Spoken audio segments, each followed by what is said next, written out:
Let me congratulate Mantri Pasa and Shimbre for taking the initiative to organize 130th birth anniversary of Dr. Ambedkar.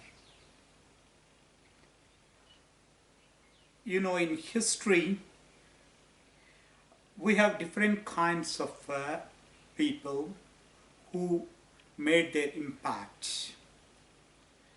Some of these great men, they are recognized and revered and admired during their own lifetime.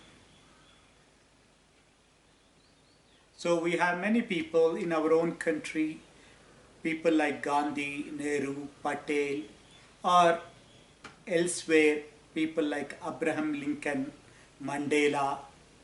They all attained fame during their own lifetime. They were admired and they were very popular among the people at that point of time. But there are some others who are little known during their own time. Not that they are not unknown, but they are not so popular. It is only in course of time, after several decades, their importance the people come to know. You know, Karl Marx was one such. There were very few during his own time who knew his name. But Marx became popular few decades after his death. I say in the context of India, Ambedkar is one such person. He was no doubt popular to some extent during his time. Yes, some sections of the people, the Dalits and intelligentsia, they know about him, but he was not so popular and so admired like Gandhi or Nehru at that point of time. He had many kinds of defeats in his lifetime. He was not even elected to the provincial legislature. He became a law minister, but he could not give shape to the thoughts. So what he introduced as Hindu Code Bill was rejected by his own colleagues, and he was frustrated in some ways during his own period, and that he thought that he cannot bring about a change in the Hindu society, and he converted himself to Buddhism. So these are facts which we know. But it is only after his death that the impact of his actions, his ideas, the people began to realize. Now after so many decades after his death, now we can say that Dr. Ambedkar is known to almost everyone in this country. And he is more popular than Gandhi. Now everyone, all political parties of all, you can say, ideological spectrums appreciate Ambedkar and take his name. Many universities, streets are named after him. And you can see his idols erected in different kinds of, in different places, in the parliament, in the assemblies, in the chaurastas, in parks, everywhere you can see the idols of Dr. Ambedkar. And he has become a kind of a demigod to some. And every politician takes his name. So we also talk about him with great reverence. But how many of us really understood him? How many of us know his thoughts, his ideas, his struggles? Many people who take his name knew very little about him. Now, politicians use the name of Dr. Ambedkar more to fetch the Dalit votes. They knew very little about him. They have little, some of them may not have even sympathy for his ideas and ideals. But they still talk. At the same time, there is another section which almost made him a kind of god. And they cannot tolerate any kind of criticism or rightful appreciation of the ideas and contributions of Ambedkar. In my talk, I avoid both these extremes. I want to explain to you the real struggles that Ambedkar waged during his lifetime, and the importance of his thoughts and the relevance of his ideas in contemporary India. This is will be my focus. So it is not a talk of you can say one who is an Ambedkarite. No, I'm not an Ambedkarite in that sense of the term. But I'm an academician who looks at Ambedkar in a positive light and take lessons from his ideas and struggles. So it is in that context you have to see it as a more the intervention of an academician rather than a politician who is interested in talking about Ambedkar without knowing about him. Now let me come to his thing. Whenever we look at any great, evaluate any great person, we should understand the historical context in which he or she emerged. You know that Dr. Ambedkar was born in the year 1891, and you know that was the colonial era where India was ruled by the British, and the British virtually enslaved, exploited and oppressed India, and they were exercising authority over crores of people. But at the same time, I should also tell that this colonial rule opened up certain opportunities for certain sections of the people to develop. Even including certain sections of the people who were marginalized in the pre-colonial era, who had little voice. It is not that the British wanted to do good to them, but their own colonial interest demanded that they introduce modern liberal education. They opened up jobs for different communities. And that is something which went in favor of certain marginalized and hitherto oppressed communities whether it is the lower caste or the Dalits or the women. Hmm? So here you have to see that is one important change which took place, which enabled persons like Ambedkar to emerge on the national scene.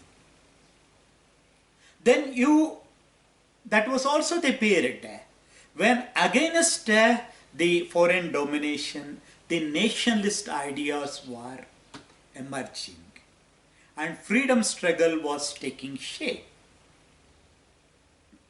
But this freedom struggle was emphasizing more on liberation of India from the foreign yoke. But it did not give much of emphasis on socio-cultural issues. In Europe, when there was a fight against feudalism, that fight was both a political fight and also socio-cultural fight. But in case of India, the leaders who led this movement, they emphasized more on liberating India from the foreign yoke, but did not concentrate on socio-cultural issues. And that is actually what led to development of autonomous socio-cultural movements for identity and self-respect. That is something which you can see. So alongside the freedom struggle, you also see the movements, socio-cultural movements, which have as their goal identity and issue of justice and self-respect. And this is another thing that we have to keep in mind. Then we should also say that liberal education spread the ideas of liberalism, democracy, secularism and nationalism in the minds of the people. But at the same time, the victory of the Soviet Union, the victory of the Russian Revolution in 1917, that also brought into focus the socialist ideas. So the socialist ideas also began to influence large sections of the people in India. All these different changes which were taking place in India in particular and the world in general, that is something which we have to keep in mind when we discuss Dr. Ambedkar. Now I will come to the basic things, biographical details of Ambedkar and his educational pursuits. You know that he belongs to Mahar caste, which was considered as a, you can say, untouchable caste. Fortunately, you people in the Northeast have little experience of the caste system which pervades all aspects of life in the mainland India. The caste system is based on division of labor. But division of labor, there is nothing wrong about division of labor. Every society has some kind of division of labor. But what is bad about the caste system is that this division of labor is based on births. It is also undemocratic and hierarchical, in the sense that you are supposed to continue to do a particular kind of work assigned to you by by the caste system, and you are not allowed to do anything other than that. And when you are performing a duty, now here, every caste is considered as something inferior to some and superior to some others. It is hierarchically organized.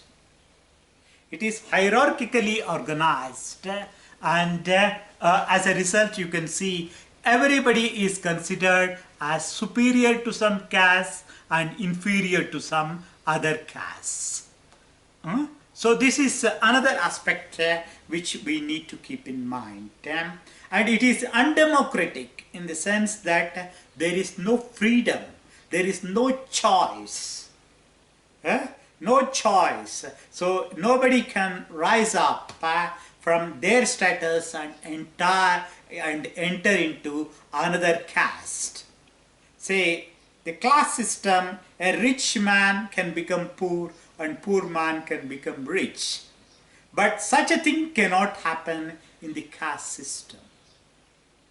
And the worst thing is that all castes,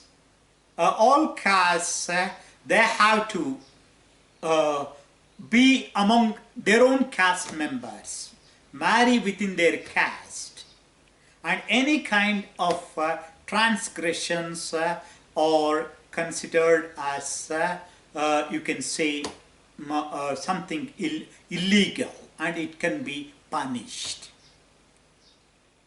So in this kind of caste system, at the lowest state you have the Dalits.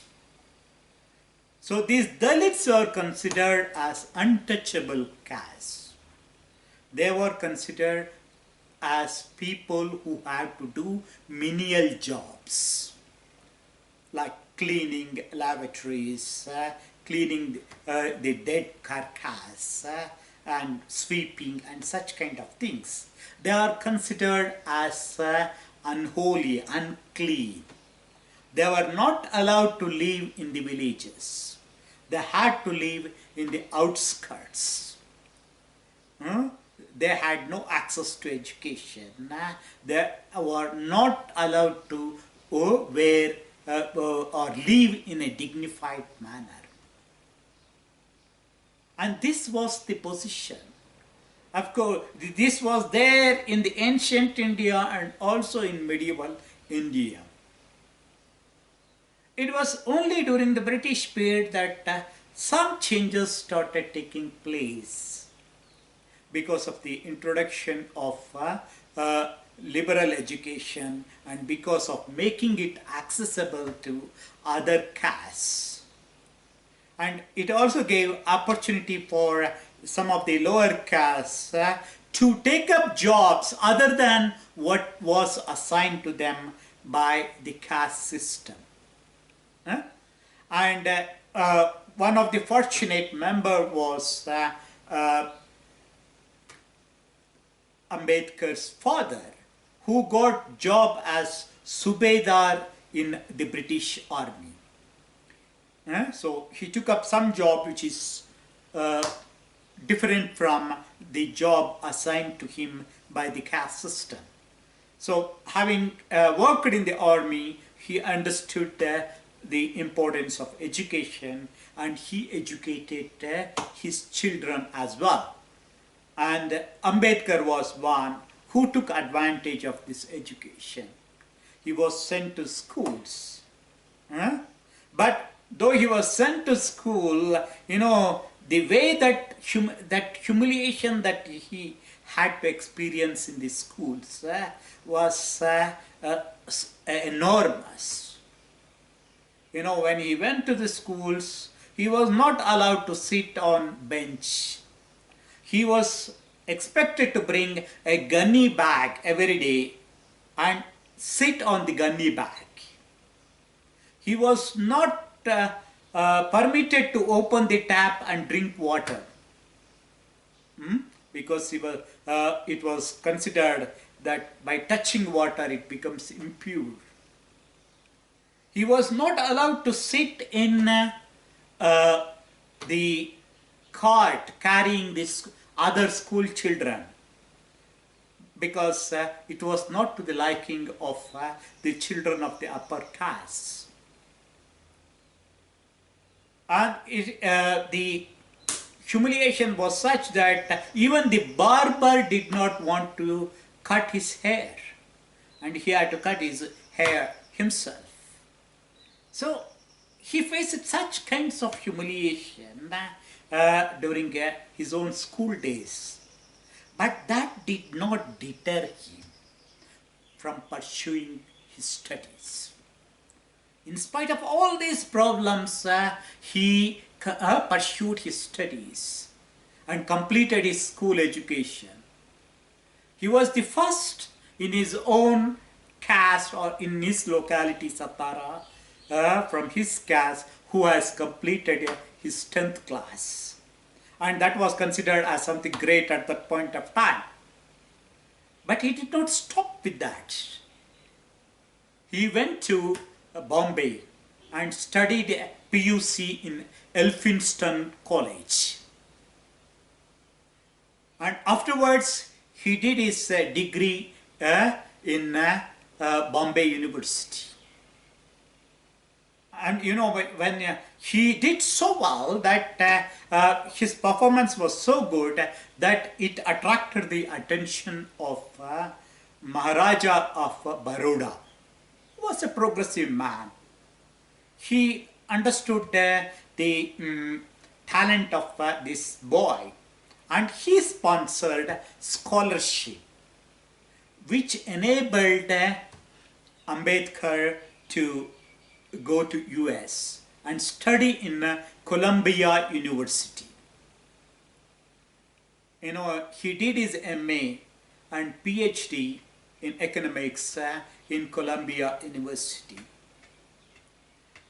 The agreement was such that he was to complete his studies and come back and serve the Baroda kingdom, Baroda king.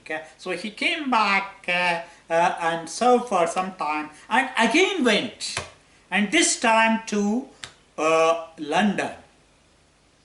So again sponsored by with scholarship. He went to London School of Economics and also studied in London University. He did again PhD and also earned degree in law. So you know, the kind of degrees that he got 4 PhDs, D.Litt, and law degree, and many other honorary degrees during his lifetime. Just imagine a person from a Dalit community with limited resources acquiring such a status. He became, for him it is not just earning degrees, along with that he was simultaneously gaining knowledge in different branches of sciences, social sciences. He was well versed in history, economics, law, religion, in many fields. He had such a good library. So that was the kind of urge that he had to gain knowledge. You know, all this was done at a time when there was no reservation policy. You understand this?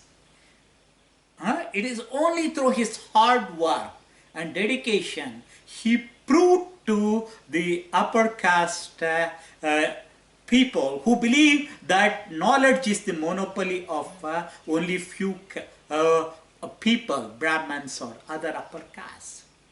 He showed that anybody can study and can excel. So that is what the great contributions, which is something which should inspire the people, even the tribal communities in Northeast, the women and also the Dalits. So this is so it is a kind of inspiration for all of us coming from the you can say the underprivileged sections of the society. See, having done so much, if you have pursued knowledge and gained so many degrees, the general temptation is that you take up a good job, maybe in the university or in a bureaucracy, or become a lawyer, and have a very good life. But that is not what Ambedkar did. Ambedkar came back to India and started working for the community. He did not forget his community, his own people. He did not forget all that humiliation that he experienced as a child. So he wanted to bring about a change in the lives of the Dalits. In the lives of the Dalits. When he came back, he took upon himself the responsibility of educating, organizing, and empowering the Dalits. So he started a magazine called Mook Nayak. Mook means, you can say, the those who voiceless. Right? So the leader of the voiceless. That is the that's how one can translate. Where through that he began to popularize his ideas and communicate with the this Dalit people. Then he took up many kinds of agitations during his own lifetime to bring to light the problems of people. Yes, at that point of time also there were some, you can say, reformist movements which addressed the issues of caste. So there were people who were advocating intercaste dining or intercaste marriages as solution to overcome the caste rigidities. Ambedkar was not against them, but he believed that they are inadequate. They are inadequate. According to him, the root of untouchability lies in the Hindu religious beliefs. Hindu religious beliefs which were propagated by the Vedas and the Manusmriti, which actually justified the caste rigidity and caste oppression. So he believed that unless you fight against the scriptures which advocated this caste system, you cannot root out untouchability. He also believed that you can't trust on the generosity of the upper caste people. Rather, we have to educate and develop, do something to empower the people themselves, I mean the Dalits themselves, so that they themselves fight their battle. Their battles. So that is how he started organizing different kinds of movements. So he actually, that was also the time when the Dalits were not allowed to enter temples. So he led a temple entry movement. He led the Dalits, and they said, he went to the temples and said the Dalits have right to enter the temple. So he had to confront the upper caste members who were against them. And he also led a very famous march called Mahad March, where thousands of the Dalits were mobilized to a public tank in Colaba in Bombay. where they say, where the Dalits asserted their right to drink water from the public tank. You know, there were restrictions on the Dalits drinking water even from the public tanks. So he had to say that we are human beings, so we have as much right as others to have access to the public utilities. So that's the another thing, important thing which he led, the movement he led. And he also started the organizations like Indian Labour Party and also Scheduled Caste Federation in order to enrich and organize the Dalits. So he became the voice of the Dalits during that period, and he represented the problems of the depressed communities to the Simon Commission, and he argued for certain concessions for the Dalits and the other oppressed communities in different roundtable conferences. I will talk more about it later. So it is like this that you can see that there was a continuous effort on his part during his lifetime to work for the upliftment of Dalit community. So it is natural that the Dalits today consider him as a messiah. But what we generally forget is he's much more than a Dalit leader. And that is where he becomes important to all of us. He is not just a Dalit leader. He is a national leader in a sense. He was a nationalist, but a different kind of nationalist. So, you know that as this one, he did not take active part in Congress party.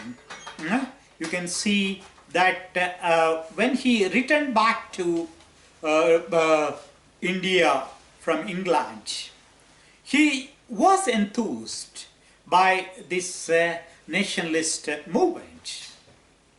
But as I told you, he saw that the nationalist movement or the nationalist leaders were focusing only on fighting against the British. They were not interested in bringing about a change in the society, in the caste system. Ambedkar wanted that alongside the fight for freedom, the people should also fight against caste system which oppresses the majority of the people in the country. But the nationalist leaders, most of whom were from upper caste, they were not in favor of bringing in the caste issue in the discussion of the nationalist movement. And that was the one which made Ambedkar feel dejected by the nationalist movement, and he kept aloof from the movement led by the Congress. And he began to focus more and more on empowering the Dalit community by fighting against the caste system.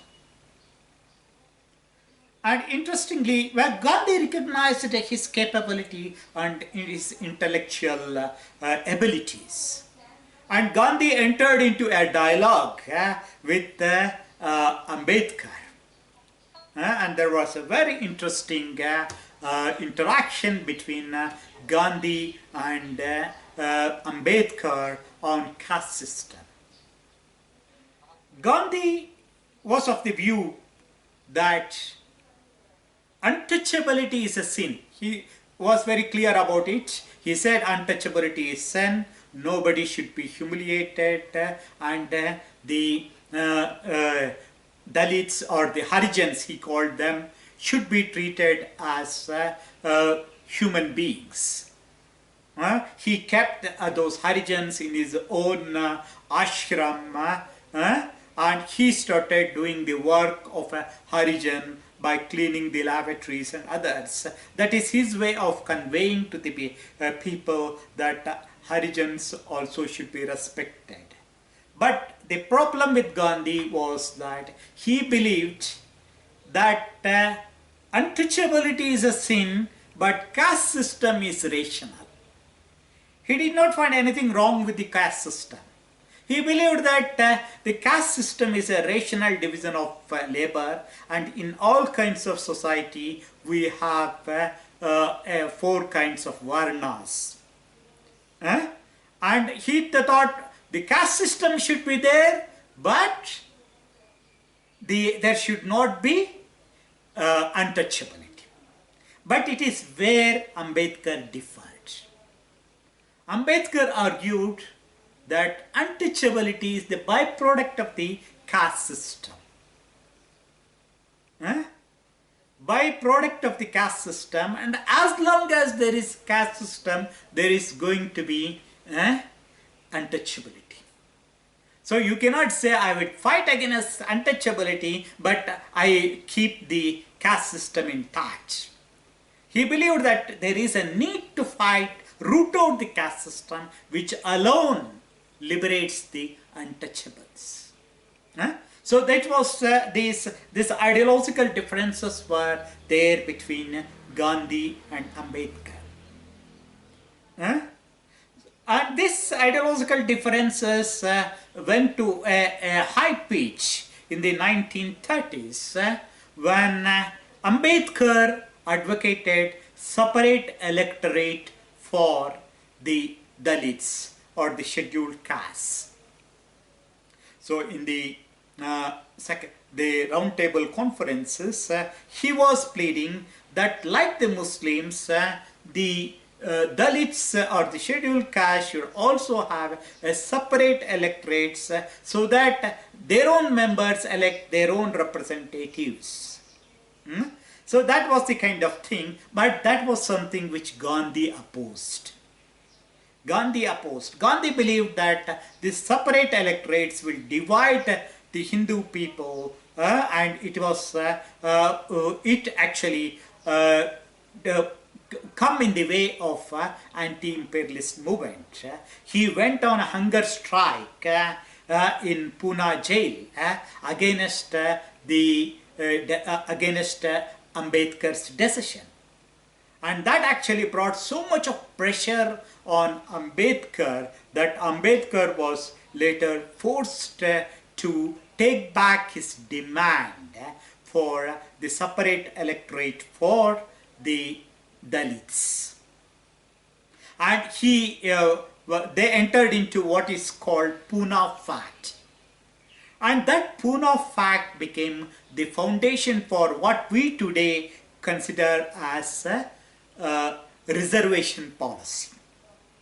The reservation policy became, which we experience today.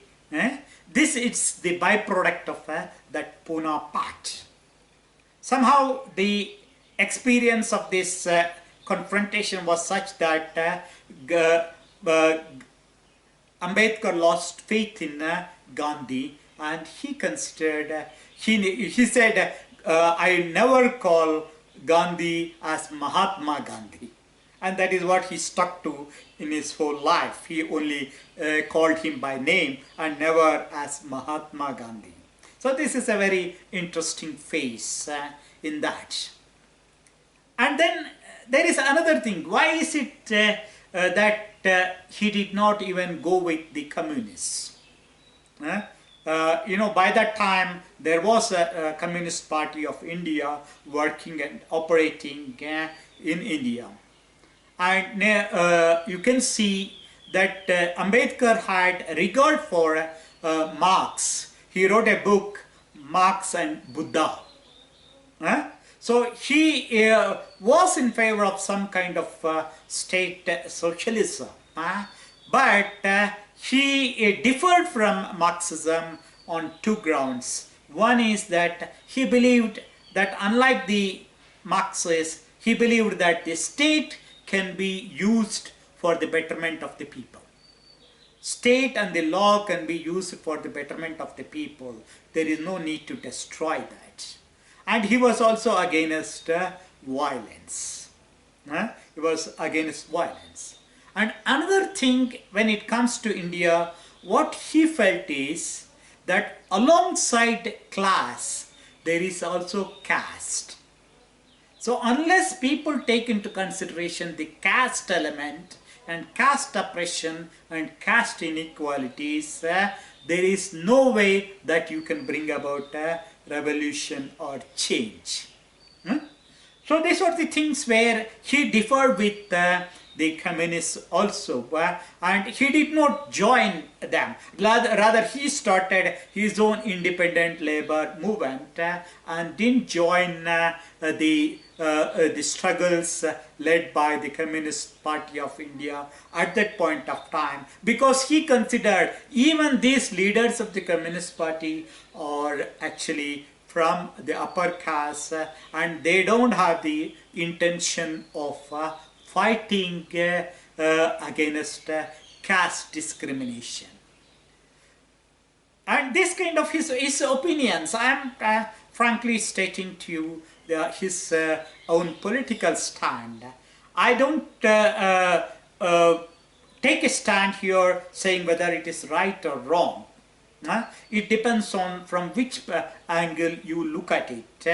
But that was the stand that he took at that point of time, and maybe he thought that that is the right way to empower the people. But that is something which the present generation can always evaluate and see whether the approach of Ambedkar was right or wrong.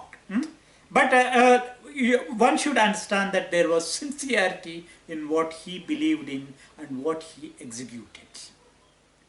Then you come to a thing. So this is the 1 point political stand, which thing. Then, but that doesn't mean that he was not in favor of independence. He was in favor of independence. He advocated the need for India emerging as an independent country. So when, when after 1940s, when the British became weak and they were forced to leave the country, and before that they decided to have a constitutional assembly. In this constitutional assembly, the people were elected from different provinces.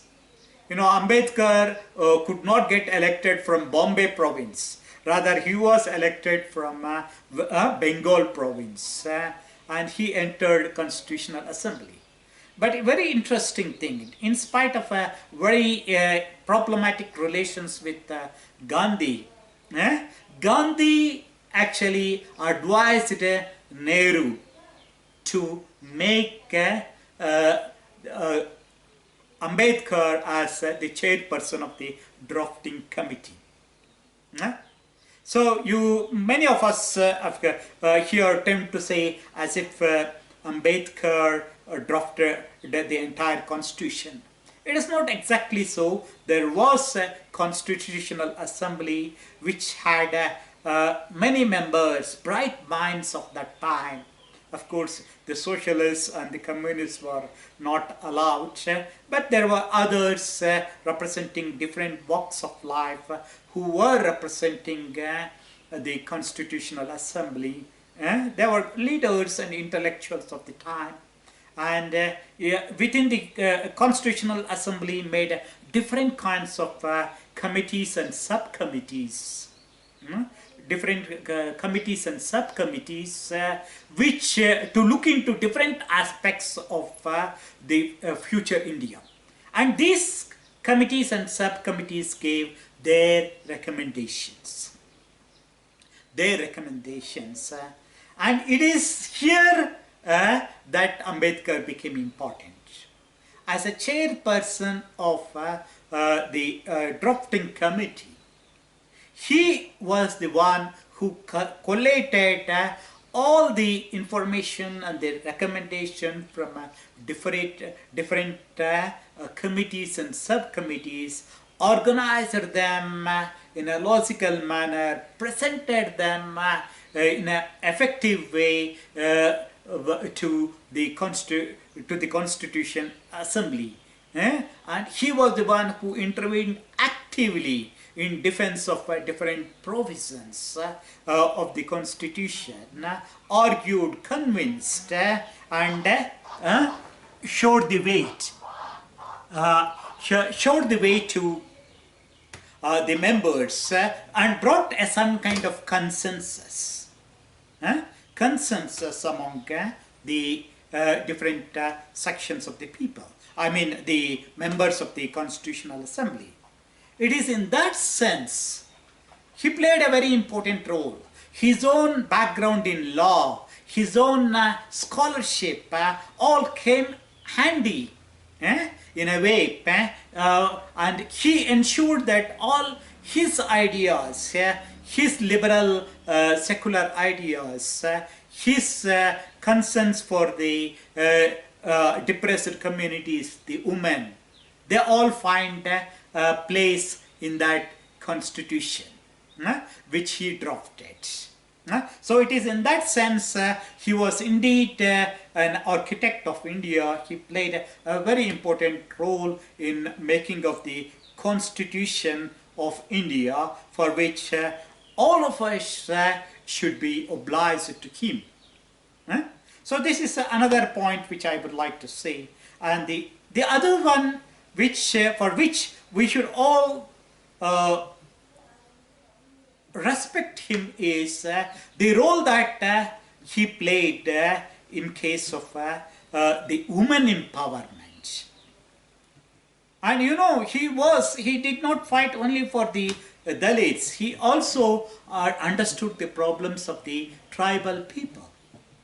He was the one who understood the specificity of the tribal people, and hence he advocated autonomy for them. He defended even in case of the Northeast, he understood that the tribal people of the Northeast are different from the tribals of the rest of India. Hence he advocated and supported the 6th schedule, introduction of the 6th schedule, and introduction of autonomous district councils and regional councils. At the same time, he said that the communities, you cannot forcibly bring the tribal communities into the national mainstream, and he advocated that the Hindu codes are not or should not be applicable to the tribals of the mainland India. So all these things he was very clear about the tribal issues also. So also the issues concerning the women.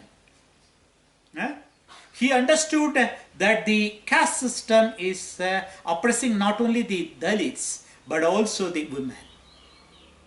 So the orthodox here, Hinduism was coming in the way of women asserting their own individuality. That's why he actually fought.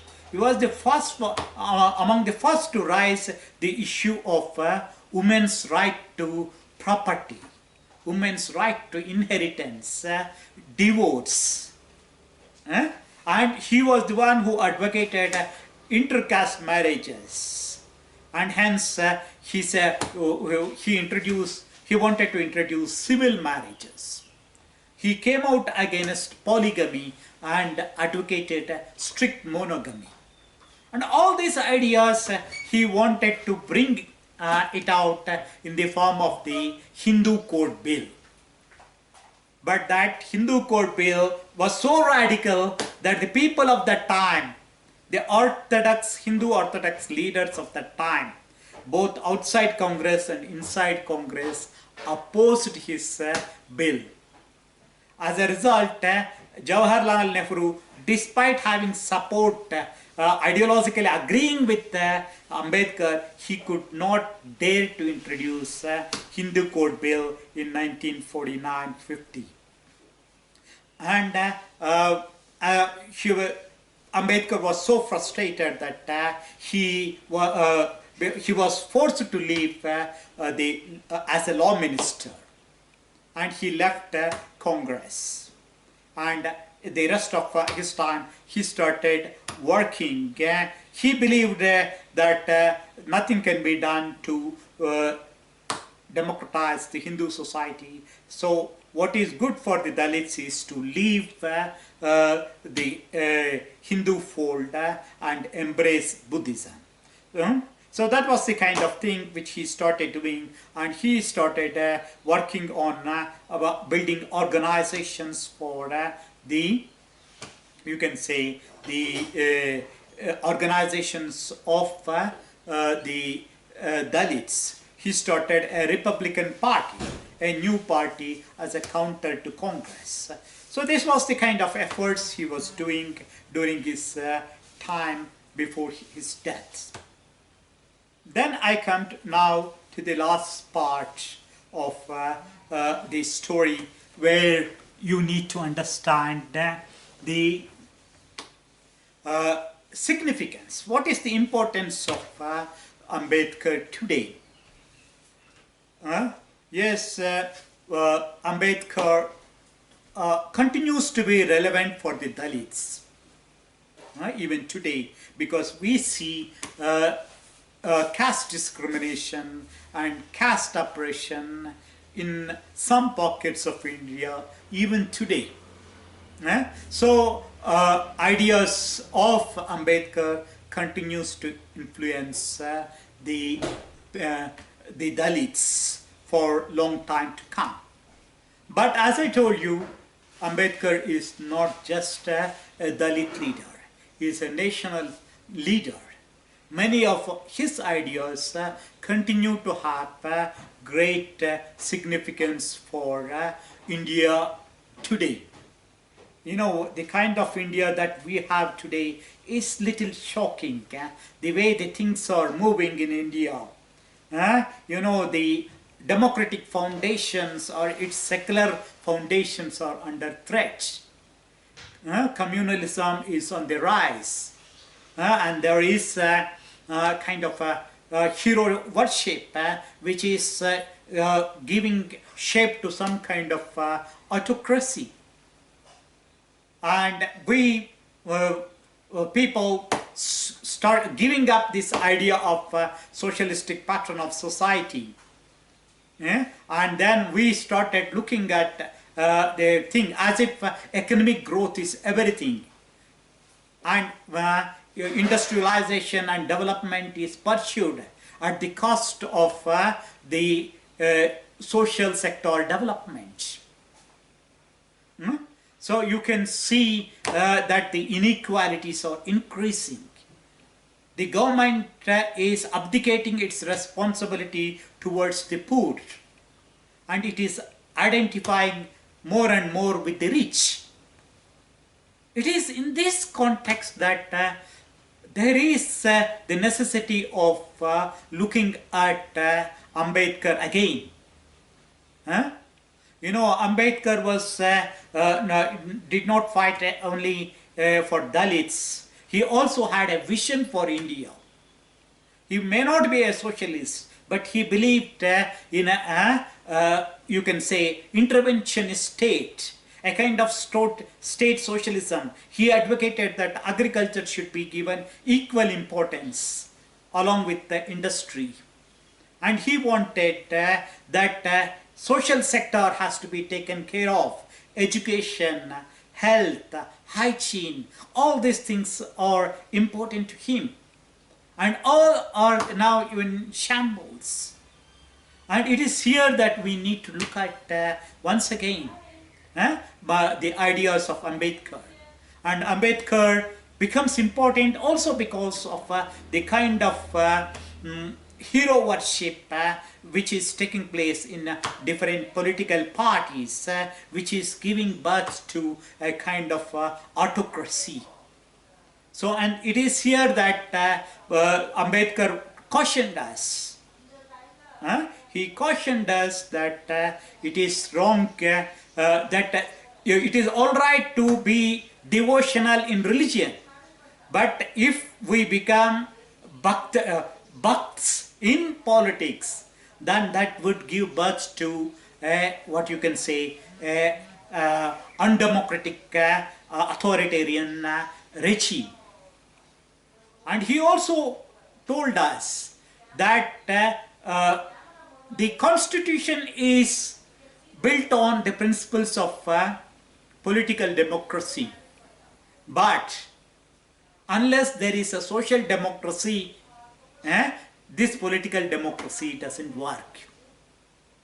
If I have to speak in his own language, this is what he said. He cautioned, and this caution is something which all of us should remember at this point of time when we are observing his birth centenary.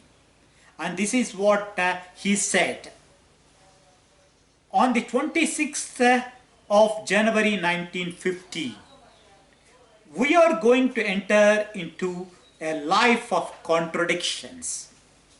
In politics, we will have equality, and in social and economic life, we will have inequality. In politics, we will be recognizing the principle of one vote and one man, one vote, or one vote, one value.